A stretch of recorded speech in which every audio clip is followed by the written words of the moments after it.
from Europe, you can really dig a hole and you can arrive the other side in New Zealand. You can't go further. Calls me Brendon. I think that's the only one. If I want to go further, I have to go to the moon. But I love constant evolution of this car, which goes to the road car as well. Yeah, eventually. I love the camaraderie between the teammates, the common goal. I'm trying to be more focused on what I can do, and so I feel like Le Mans is number one target. I would love to win that race again. There's nothing better than standing on that top step.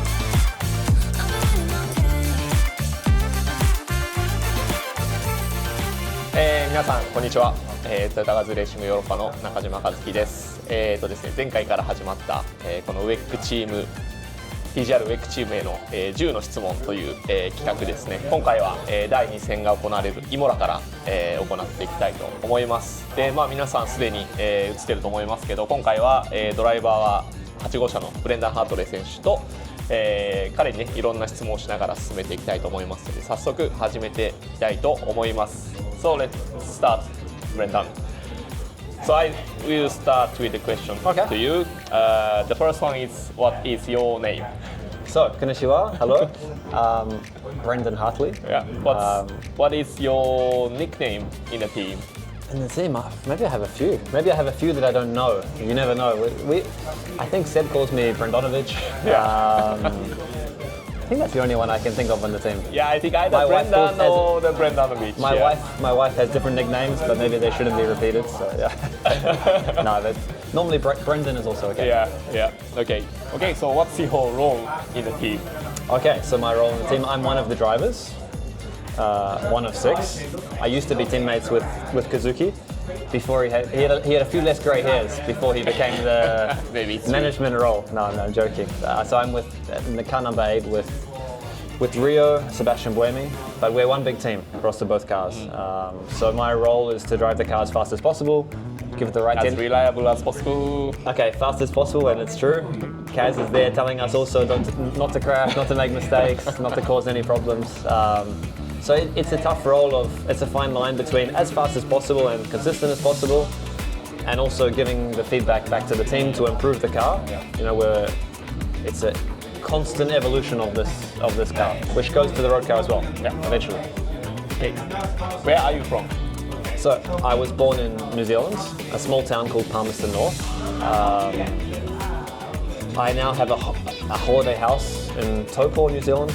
And yeah, even though I live on the other side of the world, from Europe you can really dig a hole and you can arrive the other side of New Zealand. You can't go further. The opposite side, yeah. So the time difference is 12 hours, sometimes of the year. If I want to go further, I have to go to the moon. But I love my home. I go back once per year. All my family's there, and I consider that when I retire from driving race cars quickly, I'm going to go home to New Zealand. I love it there. What was your dream when you were as a kid? So as long as I can remember, I told everyone I was dreaming of being a Formula 1 driver. Right. Actually, when I was 5 or 6, I was telling people I was going to be an F1 driver, which was probably a bit optimistic. Wow. But finally, it did work out for a short period. The truth is, though, I really fell in love with endurance racing. You know, before I got to Formula 1, I already was doing endurance, and after Formula 1 with Toyota. But I feel like I found my home here in this paddock. I love the camaraderie between the teammates, the common goal. You share the celebrations together, you share the highs and the lows.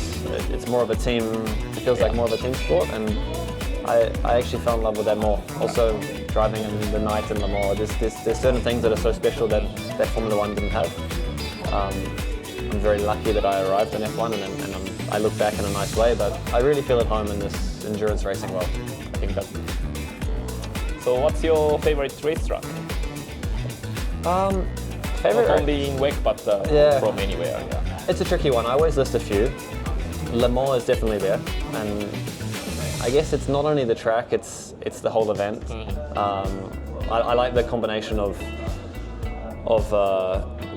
open, street track, and the last part which is purpose built. It has a little bit of everything, and these long straight lines where you have a lot of time to think about when you're going to brake, which is a bit of a skill in itself to keep focus when you have such a long straight line. And I just love that. I love the place. I love the history. Then just to name a few other ones, I think Spa is on everyone's list. Bathurst. Have you done it actually? I raced there once in a GT car. Right. and I'm really impressed by that track. You know, over the hill, but it's such an amazing track. Macau, I have really fond memories of there being on the podium, and again, I just love street tracks, playing with the wall, you know, the fine lines of margin of the wall. And the last one would probably be Monaco. I mean, it's now my home, but I was lucky enough to race here in F1 and also a few junior formulas, and yeah, driving around the streets there is, again, it's just such an amazing feeling being on a street track. This is just the imagination, but what kind of job would you be in if you are not into motorsport? I've actually thought about that in the recent years. If I take myself back to school, I have no idea. I was only focused on motorsport. Every weekend I was racing, go-karting. I left school when I was 15 to come to Europe to race. I had no other focus or ambition outside of motorsport. What's funny now is, okay, I'm a bit older, I have a family. When I go home to New Zealand, I'm not saying this is what's going to happen, but I sometimes fantasize about a bit more of a simple life. I watch these farming shows, I see people living a bit off the land, growing food. I'm not saying I want to do that, but I would say I fantasize about that because it's so different from my life over the last 15 years, traveling around the world, always on a plane, living from a suitcase. So I somehow fantasize about a very different lifestyle. That's really interesting. Yeah. Okay, so what kind of things you are good at other than motorsport? I know the answer actually. No, I mean, I don't know what I'm good at. Cycling for sure. I mean, I love cycling. I found a bit of a passion for mountain biking when I lived in the UK. Both myself and my wife started, and when I go home to New Zealand, most days you're going to see me on the mountain bike trail. Where I live, there's really beautiful cross-country trails around the lake, or some of the best trail riding in New Zealand. I just love it there. I just love riding my mountain bike, and I think it also is because it's a way of switching off.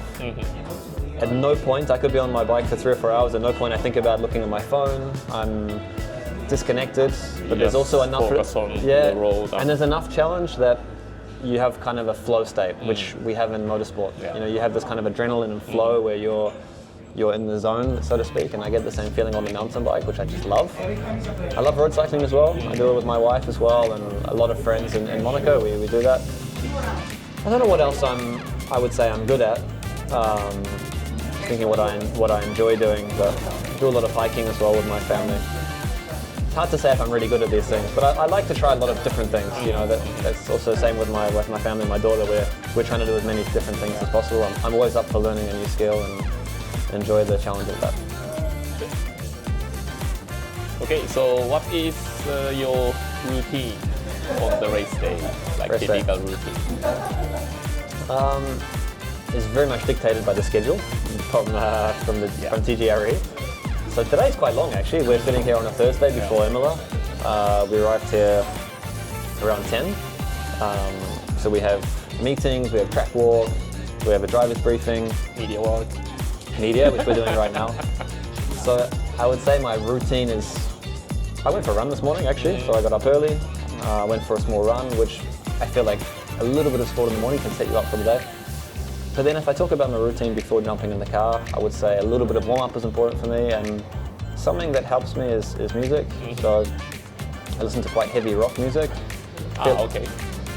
Probably the same music that I've been listening to for the past 15 years. I kind of stuck to the same music. Routine. Yeah, so that's probably the one thing that's a constant over all the years of racing, is putting a certain music before I drive. And I found that as I've gotten older, it's become even more important. Because when I was young, I did not need any help to get kind of aggressive or excited. Where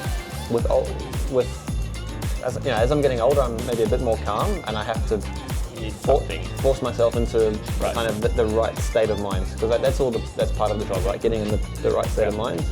And I find the rock music helps me get me a little bit amped up, or not angry, but my teammates always joke that I need to be angry to drive quickly, so I try to make myself a bit angry. That's quite interesting. I mean, I think many people, including the fans, probably have seen you with the headphones. I think many drivers. I'm not. Before jumping in. I think every driver's different. Maybe one needs something to be calm. I feel like I need something to be sharp, aggressive, and that was very interesting. So, lastly, what's your target goal for this weekend? The target, I'm always careful when we speak about targets because to make it results driven is very difficult. Yeah. Of course we want to win the race, but there's a lot of factors. We respect our competition. Will we have the pace in the car to actually achieve that? It's very hard to know. But I think the target is actually maximizing what we have. Working well as a team, getting the best performance out of myself, the engineers, and helping be part of that whole process. So the target's always a tricky one. It's do the best that we can, which should focus on ourselves. Yes, Yeah. which is hard to do sometimes. When we are results driven. Yeah. But sometimes you have to separate that and focus on yourself, which I'm also trying to do more and more recently. Because if it's only results driven, you can be let down when things out of your control don't go your way. So you have to focus on yourself more. It can be a mistake from someone else. Can be a safety car at the wrong moment. It could be there's so many different variables in the sport. So I'm trying to be more focused on what I can do and as a team. I feel like in Qatar we finished P5. And actually I celebrated it like a victory because I was incredibly happy with the job I did, with what my teammates did as a team. I feel like we maximized everything. On the day that meant P5, but I really feel like we did an incredible race, so I celebrated it like that. And it was not till a bit later I was like, but we finished P5, why am I so happy? But I was happy because we did the best that we could. So, that's the key for endurance racing and consistency. Yes. Yeah. Okay, so really last question. What's your target for the season? Which is again in a way same. It's the same kind of answer, but I mean if you're, of course we want to win Le Mans. Last year was heartbreaking. I feel like we had an opportunity to win. We had a car that was fast enough. We had a chance to win and it didn't happen, which was hard to take. So I feel like Le Mans is number one target. I would love to win that race again. There's nothing better than standing on that top step. Obviously the Manufacturers' Championship and the Drivers' title comes closely behind. And our home race in Fuji, obviously we love to do well there. But Le Mans was a tough defeat last year when we knew that we had a chance and we showed so much performance the whole race. So number one priority. We need to get this back this year. Okay, thank you. That's it. Thanks. Thank you very much. See you soon. See you soon.